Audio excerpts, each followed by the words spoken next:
अब किबला शाह साहब आपकी हुजूर सदारती खुतबा मलफूजात मुबारक जो भी हुजूर इरशाद फरमाना चाहे हमें नसीहत फरमाए। बिस्मिल्लाह नहमदुहु व नुसल्ली व नुसल्लिमु अला रसूलिहिल करीम अम्मा बाद फ़ऊज़ु बिल्लाहि मिनश शैतानिर रजीम बिस्मिल्लाहिर रहमानिर रहीम व रफ़अना लका ज़िक्रक सदक़ल्लाहुल अज़ीम। अस्सलातु वस्सलामु अलैका या सय्यदी या रसूलल्लाह व अला आलिका व अस्हाबिका या सय्यदी या हबीबल्लाह। अस्सलातु वस्सलामु अलैका या ख़ातमन नबिय्यीन। अस्सलातु वस्सलामु अलैका या रहमतल लिल आलमीन। मेरे नहायत वाजिबुल एहतराम बुज़ुर्गों, उलमाए कराम, नौजवान साथी और प्यारे बच्चों, अस्सलामु अलैकुम व रहमतुल्लाहि व बरकातुहू। मैं सबसे पहले जनाब मोहतरम डॉक्टर नईम साहब को दिल की अथाह गहराइयों से मुबारकबाद पेश करता हूँ कि इतनी खूबसूरत उन्होंने महफ़िल मिलाद अपने घर में सजाई और इससे बढ़कर हमारी बज़्म मुहम्मदी सल्लल्लाहु अलैहि वसल्लम को दावत दी और हमसे जितना हो सका हमने आपके सामने पेश किया। तो दोस्तों, मैं थोड़ा सा बज़्म मुहम्मदी सल्लल्लाहु अलैहि वसल्लम के हवाले से चंद एक बातें बिलखसूस नौजवानों से करना चाहता हूँ कि ये बज़्म मुहम्मदी क्या है। दोस्तों, ये जो दौर जिसमें हम गुज़र रहे हैं ये इंतहाई फितनों का दौर है और हर रोज़ हर दिन एक नया फितना हमारे सामने आ रहा है जो हमारी नौजवान नस्ल को, उनकी अकीदों को और उनकी रूहानियत को और उनके दीन की बुनियादों को तबाह कर रहा है। तो इसलिए हमें ये बज़्म मुहम्मदी सल्लल्लाहु अलैहि वसल्लम बनाने की ज़रूरत महसूस हुई और नाम इसका ख़ुद हमारे पीर मुर्शद पीर सईद अमीर शाह साहब ने पहले तजवीज़ किया था। आपकी एक मोहर होती थी, वो अपनी किताबों, जो उनकी पुरानी किताबें हैं उसके ऊपर लगी होती हैं। तो उसी से हमने इस नाम को लिया बज़्म मुहम्मदी सल्लल्लाहु अलैहि वसल्लम कि ये वो बज़्म है कि जो सरकार की बज़्म है और इंशाअल्लाह हमारा ये अकीदा है कि आखिरत में हम उस सरकार की बज़्म में इंशाअल्लाह शामिल होंगे। वो जो सरकार की कचहरी है ये वो बज़्म है, ये हमारा अकीदा है। तो इसके जो बुनियादी मकासद हैं हमारी इस बज़्म के नौजवानों के लिए बिलखसूस पैगाम है। सबसे पहले तो मुझे आज ये इंतहाई खुशी इस बात की हुई कि आज पूरा महल्ला जो है ये आपका इस महफ़िल में शरीक है। जब पहले मैं आता था महफ़िल में तो कुछ दोस्त कहते थे शाह जी हम नहीं आ सकते, शाह जी हम नहीं आ सकते, तो मुझे बड़ा अफसोस होता था कि यार कुछ दोस्त शामिल नहीं हो रहे। तो अल्हम्दुलिल्लाह आज बड़ी खुशी हुई और जो हमारी बज़्म मुहम्मदी का असल मकसद था वो पूरा हो गया कि वो बुज़ुर्ग लोग कहते हैं ना कि जहाँ शरीयत आती है वहाँ से शर चला जाता है। क्या होता है? जब शरीयत आती है शर चला जाता है, शर ख़त्म हो जाता है। और अल्हम्दुलिल्लाह हमारे चंद एक प्रोग्राम यहाँ पे हुए, अल्लाह तबारक व तआला का फजल हुआ, पीर मुर्शद की निगाह हुई, तो आज सारे हम यहाँ पे जमा हो गए हैं। ये सबसे बड़ी हमारी यही मिलाद है, यही कामयाबी है और यही सरकार की सीरत है और यही हमने अंदर तब्दीली लानी है। एक होता है कि सरकार का हम जिक्र करते हैं, ये मिलाद होता है, सरकार के चेहरे का जिक्र हुआ जिस तरह इलामा साहब फरमा रहे हैं। एक होता है सरकार की सीरत, वो सरकार की सीरत क्या है वो हम अपना रहे हैं। अल्हम्दुलिल्लाह आज भी हम आए यहाँ एक घर में गए हैं, वहाँ उनके कुछ मामला थे वो हमने दुरुस्त किए हैं, उनको हमने यकजा कर दिया है। ये असल मिशन है कि लोगों को एक कर दिया जाए। इनके अंदर जो कदूरतें, नफ़रतें पैदा हो गई हैं, पैदा कर दी गई हैं, उनको ख़त्म कर दिया जाए और उसमें अल्हम्दुलिल्लाह हम 100% कामयाब हुए। और ये सब आप ये जितने लोग बैठे हुए हैं, मैं आपके चेहरे देख रहा हूँ तो मुझे बड़ी खुशी हो रही है। तो ये इस चीज़ की सबसे बड़ी अलामत है और यही हमारी इस बज़्म का मिशन है। इससे अगली बात, ये जो बज़्म है ये कोई किसी सियासी जमात का नाम नहीं है। आपको अपनी सियासी जमातें मुबारक, जो किसी की पार्टी है, आपको अपनी मजहबी जमातें मुबारक, आपको अपने आस्थाने मुबारक, जो किसी का है। लेकिन हम आपको एक मैसेज दे रहे हैं कि आप इस प्लेटफार्म पे आएँ। इस प्लेटफार्म पे आपको वो चीज़ मिलेगी कि वो जो आपको सियासी जमातों में, मजहबी जमातों में भी नहीं मिलेगी इंशाअल्लाह।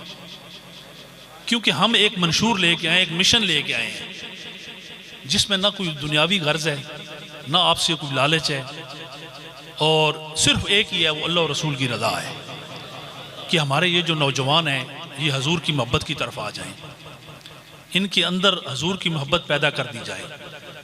ये जो हमारे गांव में नशा, कई तरह के हम लोग नशों में मुब्तला हो चुके हैं, हमारे नौजवान कई तरह के माहौल में मुब्तला हो चुके हैं, इन चीज़ों से उनको हटाने के लिए कि सरकार दो आलम सल्लल्लाहु अलैहि वसल्लम की जो इश्क का नशा है ये इनको पिलाया जाए। और वो कैसे मिलेगा? वो ऐसे ही मिलेगा जब आप ऐसी महफिलों में शामिल होंगे, आप कलाम सुनेंगे। अभी आप देखिए, आपने अपने अंदर एक तब्दीली महसूस की होगी, आपकी बैटरियाँ चार्ज होगी, सना खानों ने जो सना खानी की है, एक माहौल बन गया। तो यही हमारा मिशन है। हम चाहते हैं कि हर महल्ले में महफिल हो। ये हमारे चंद एक नात खान है, और भी हमारे नात खान हैं, तो वो हम सब नात खान लेके आए यहाँ पे। तो आपसे हमारी कोई डिमांड नहीं है। हम जिस तरह वो ये प्रोफेशनल नात खान है, प्रोफेशनल मुकर्रर हैं, पहले वो रेट मुकर्रर कर लेते हैं, तो आदमी वहाँ ही परेशान हो जाता है, यार मैं महफिल कैसे करूँगा, इतना मैं खर्चा कैसे करूँगा। तो हमारी कोई डिमांड नहीं है। अगर आप हमें कुछ भी नहीं देते ना, तो हम खुद इनको लेके आएंगे, खुद लेके जाएंगे, खुद अपनी तरफ से खर्चा करेंगे। वो सरकार ने इतना अता किया हुआ है। या रसूल अल्लाह जिंदाबाद। तो ये सरकार ने इतना कुछ अता किया हुआ है। जब आदमी इंसान अल्लाह पे तवक्कल करता है ना, तो अल्लाह ताला ऐसे असबाब पैदा करता है कि इंसान सोच भी नहीं सकता। तो जो बग़ैर असबाब के, बग़ैर तवक्कल के जो सोचते हैं, वो एक लालच में आ जाते हैं। तो उनको अगर कुछ मिल भी जाए ना, तो वो भी फिर उनकी पूरी नहीं पड़ती है। वो परेशान रहते हैं कि यार हम थोड़ा मिला है हमें। तो ये होता है हमारा। हम कई ऐसे उलमा देखे हैं, ऐसे नातखान देखे हैं, अगर उन्होंने खुशी से कुछ दिया है तो वो कहते हैं ये भी थोड़ा है यार, हमारे लिए कुछ और दो, पूरी फिर भी नहीं पड़ती। तो अल्हम्दुलिल्लाह हमारे सारे नातखान खुश हैं। कभी इन्होंने गिला नहीं किया यार, कि शिकवा नहीं किया कि हमारी डिमांड नहीं पूरी। डिमांड तो करते ही नहीं है जी, हमारे साथ आते हैं, खुशी से आते हैं, अल्लाह और रसूल की रज़ा के लिए आते हैं। हज़रत इलामा साहब एक जय्यद आलम है, हमारे अस्ताने के आलम है, तो हम इन्हें हर जगह पे लेके जाते हैं। जब हम देखिए, आपके बच्चों ने आज नातें पढ़ी, मुझे बहुत ज़्यादा खुशी हुई। मैंने इसलिए इलामा कैसर साहब से कहा कि आप इन बच्चों को पढ़ाएं कि इनकी हौसला अफजाई हो। जब हम अपने बच्चों की हौसला अफजाई नहीं करेंगे, अपने उलमा जो हैं, हमारे इलाके के पढ़े लिखे उलमा, हम उनकी हौसला अफजाई नहीं करेंगे, बाहर से लोग मंगाएंगे, तो फिर उनका क्या बनेगा। तो उनका हक बनता है कि इन लोगों को, जो आपके नात खान है, जिस तरह अब इस बच्चे ने नात पढ़ी, पहली बार मैंने इसकी नात सुनी, माशाल्लाह बहुत अच्छी है इसकी नात, और आगे जो वक़्त के साथ साथ इंशाल्लाह इनकी और अच्छी आवाज़ होगी। तो यही हमारी बज़म का मकसद है, यही हमारा मिशन है। और उसके अलावा जिस तरह इलामा साहब ने अक़ीदे के हवाले से बातें की, इसमें हमारा जो बुनियादी मकसद ये भी है कि हम अक़ीदे की हिफाजत करें। ये जो सोशल मीडिया का दौर है, इसमें हमारे बच्चे जो ये वीडियो देखते हैं, एकदम से वो कोई मौलवी सामने आ गया, मौलवी भी उनको नहीं कहना चाहिए, जिस तरह कोई इंजीनियर है तो वो अपने आप को मौलवी कह रहा है। भाई अगर इंजीनियर को आप मौलवी मानेंगे तो आपका तो बेड़ा गर्क हो जाएगा। उस इंजीनियर ने तो कोई आरी इस्तेमाल करनी है आपके अकीदे के बारे में, आपके मज़हब के बारे में, उसने तो काटना है। उसके लिए किस चीज़ की ज़रूरत है? आपके जो उलमा है, जिन्होंने कहाँ किसी जगह से तालीम हासिल की है, वहाँ पे उन्होंने अपनी ज़िंदगी गुजारी है, और किसी दर्स से, किसी यूनिवर्सिटी से उन्होंने तालीम हासिल करके आए हैं। जब आप उनकी बात सुनेंगे, उनसे कुछ पढ़ेंगे, कुछ आपको हासिल होगा। तो अगर आप ऐसे लोगों की बातें जो सोशल मीडिया पे मौलवी बने बैठे हैं, वो आपको फॉलोअर बनाने के लिए आपको ऐसे कोई चुटकुले देंगे, तो हमारे नौजवान फौरी उसकी बात जब मान के उस फॉलोअर बन जाएंगे। जब फॉलोअर बन जाएंगे, बाद में पता चलेगा यार वो तो कोई मुल्हिद था या कादियानी था, तो फिर तो कुछ नहीं होगा, फिर तो आपका ईमान ज़ाया हो चुका होगा। जब पहले उसकी आप बात सुन के उसका दिल से मान चुके हैं कि यार ये जो बात कर रहा है ये ठीक कर रहा है, आपने ये बात मान ली। जब आपका ज़हन और आपका दिल उसके ऊपर मुतफिक हो गया, तो बाद में आगे जाके उसने कहा कि यार मिर्ज़ा कादियानी तो बहुत अच्छा आदमी था। अभी आपको ये भी मानना पड़ेगा कि उसने अच्छा कहा है, तो अच्छा मानना पड़ेगा। लेकिन इमाम अबू हनीफा कुर्बान जाए, बड़ी प्यारी उन्होंने बात करके इस बात को ख़त्म कर दिया। उन्होंने फरमाया कि अगर कोई आदमी आपको कहे कि यार आओ मैं तुम्हें नबूवत के बारे में कोई दलील देना चाहता हूँ, तो आप अगर इस इरादे से उसकी वो दलील आपने सुन ली कि यार सुनते तो मैंने ये क्या कहता है, अगर आपने सुन ली, आपका ईमान ख़त्म हो गया। क्योंकि अकीदा ख़त्म नबुव्वत पे हमारा मुकम्मल कामल ईमान है। हमने किसी की बात सुननी ही नहीं है, किसी की दलील सुननी ही नहीं है। जिंदाबाद जिंदाबाद जिंदाबाद जिंदाबाद। तो ये चीज़ें होती हैं, अकीदा बुनियादी चीज़ है हमारी। इसी तरह आजकल के ये जो दौर फितन है उसमें उलमाए कराम ने हमें बहुत सारी चीज़ों में उलझा दिया है। अब हम अहले बैत का जिक्र करें, वो फौरी कहेंगे जी ओ अहले बैत का इतना जिक्र करे तुम शिया हो जाओगे। तो जब ऐसी वो बात करते हैं तो वो हमें हमारे बच्चों में, नौजवानों में ये तशकीक पैदा कर रहे होते हैं कि तुम अहले बैत का जिक्र ना करो। जब ये चीज़ होगी, हम जिक्र नहीं करेंगे तो अहले बैत के बारे में दिल में शक पड़ जाएगा। जब शक आ जाएगा तो अहले बैत का अगर आपके दिल में शक आ गया तो आपकी कोई नमाज रोज़ा नहीं है, जितनी मर्जी टकरें मार लें, हज कर लें, कुछ भी नहीं है। क्योंकि आका ने कहा, अल्लाह ने कहा कि मेरे हजूर के जो अहले बैत हैं इनका ख्याल रखना।